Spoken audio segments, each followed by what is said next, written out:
Hello students, good morning. आज हम history के एक इम्पोर्टेंट टॉपिक के बारे में पढ़ेंगे। इंग्लैंड की गौरवपूर्ण क्रांति जो कि 1688 ईस्वी में हुई थी। इंग्लैंड की जो गौरवपूर्ण क्रांति है उसको एक और नाम दिया गया है, क्या? रक्तहीन क्रांति। रक्तहीन का मतलब है कि रक्त के बिना, खून खराबे के बिना हमने जो इंग्लैंड के वासी हैं, खून खराबे के बिना ही उनको राजतंत्र से मुक्ति मिल गई थी। ठीक है। रक्तहीन क्रांति मतलब बिना खून खराबे के हमें राजतंत्र से मुक्ति मिलना, निरंकुश शासकों को से मुक्ति मिलना। ठीक है, एक टाइप से आज़ादी मिलना।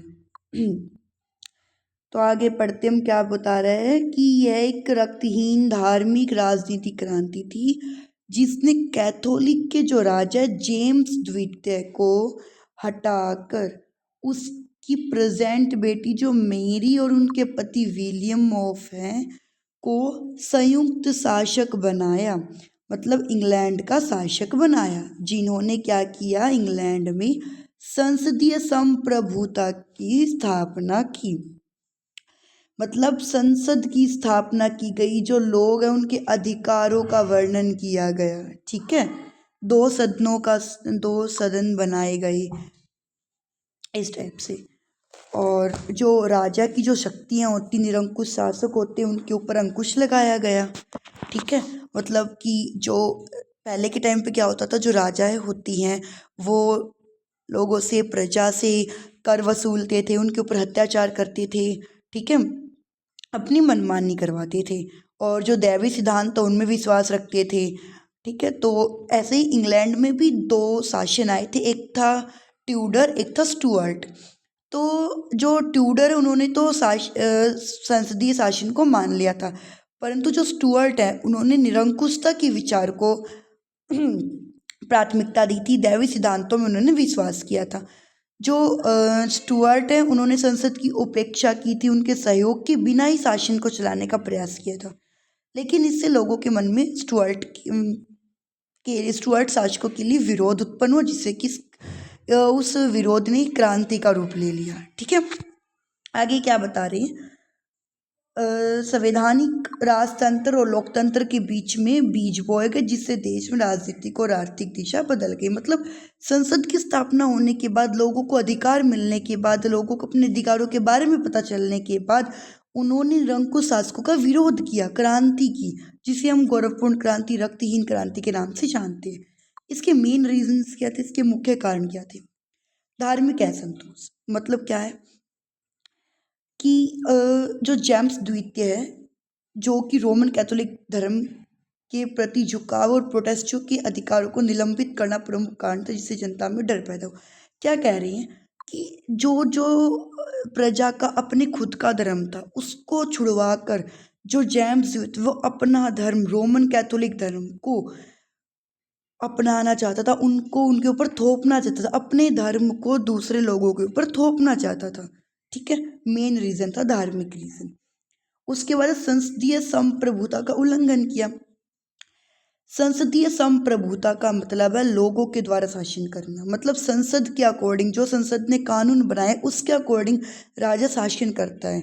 परंतु जो जेम्स द्वितीय है उन्होंने क्या किया, संसद की अवहेलना की, उसकी उपेक्षा की और अपने ही जो निरंकुश शासन है, लोगों के ऊपर टैक्स लगाना, अपनी मनमानी करना, ठीक है, उनके ऊपर अत्याचार करना, उसी को उन्होंने कंटिन्यू रखा, जारी रखा और उन्होंने संसद के शासन को नहीं माना।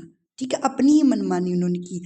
तो एक ये भी मेन रीज़न, जिससे कि जनता और संसद ने अस्वीकार कर दिया, मतलब जिससे जनता में जेम्स द्वितीय के प्रति विरोध उत्पन्न हुआ और विरोध ने क्रांति का रूप ले लिया। कैथोलिक उत्तराधिकारी का जन्म क्या हुआ, जेम्स द्वितीय के पुत्र के जन्म से सिंहासन पर जो कैथोलिक उत्तराधिकारी है उसकी आगे आने की आशंका बढ़ गई कि भाई उसका बेटा हो गया, अब उसका बेटा आगे राज करेगा। ठीक है, जिससे कि विरोधियों ने विलियम्स ऑफ ऑरेंज को आमंत्रित कर दिया। ठीक है, जो विलियम्स तृतीय थे उसके बेटे को उन्होंने उससे पहले ही जेम्स द्वितीय की जगह पर सिंहासन पर बिठा दिया था, इस डर से कहीं कैथोलिक का उत्तराधिकारी आ जाए, उस कैथोलिक की जो वंश है वो ही ना चलते रहे। ठीक है, जिससे कि निरंकुश शासन खत्म नहीं होने वाला। अब हमने रीज़न पढ़ लिए, गौरवपूर्ण क्रांति थी क्या, हमने वो पढ़ लिया।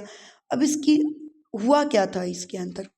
ठीक है, और भी इसके बहुत सारे महत्वपूर्ण कारण हैं, जैसे कि संसदीय परंपरा जो हमने पढ़ी है। ठीक है, राजनीतिक स्थिति में परिवर्तन हुए, राजनीतिक दल की उत्पत्ति हुई, डेवलपमेंट हुए पॉलिटिकल पार्टीज की। जो स्टुअर्ट शासक है उनकी निरंकुशता हुई, या मतलब उन्होंने जो जेम्स द्वितीय है उन्होंने संसद को नहीं माना, संसद के कानून को नहीं माना, उन्होंने सिर्फ और सिर्फ अपने ही मनमानी चलाई है। ऐसे ही बहुत सारी रीजंस हैं इनके, आर्थिक कारण हैं, कुछ धार्मिक कारण हैं, कुछ कैसे।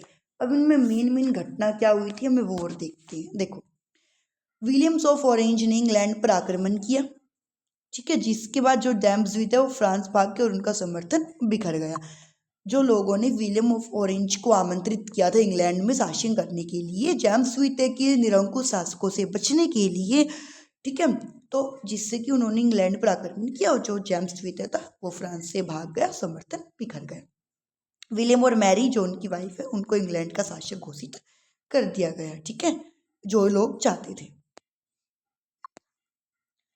1689 में बिल ऑफ राइट्स, अधिकार विधेयक, लोगों के लिए जो अधिकार बनाए गए थे वो पारित हुआ, जिसने राजा की शक्तियों को सीमित किया कि राजा उन्हीं शक्तियों का प्रयोग करेगा जो प्रजा के हित में होगा, उन्हीं कानूनों का निर्माण करेगा जो प्रजा के हित में होगा।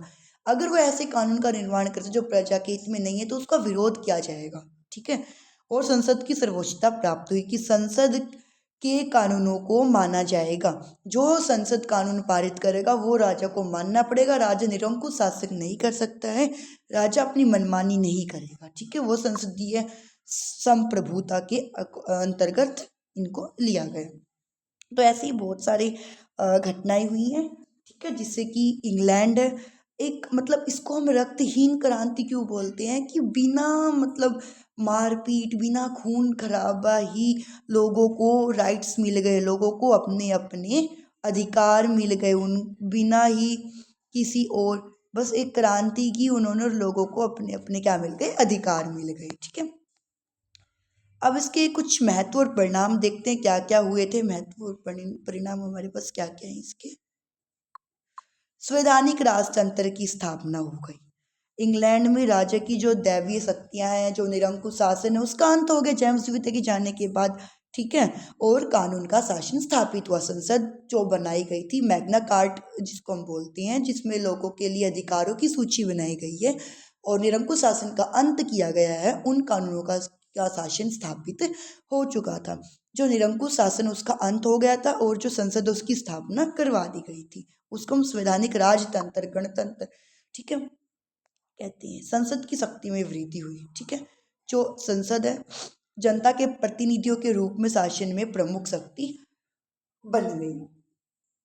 क्या कह रहा है कि संसद की शक्ति में वृद्धि हुई, मतलब संसद में जो कानून पारित करते हैं उनको राजा मानने लगे हैं, उनके अकॉर्डिंग काम करने लगे हैं, तो उनकी शक्तियाँ बढ़ती चली गई है। धार्मिक और राजनीतिक स्वतंत्रता भी, नागरिकों में अधिकार सुरक्षित हुए, अधिकार बनाए गए थे नागरिकों के लिए।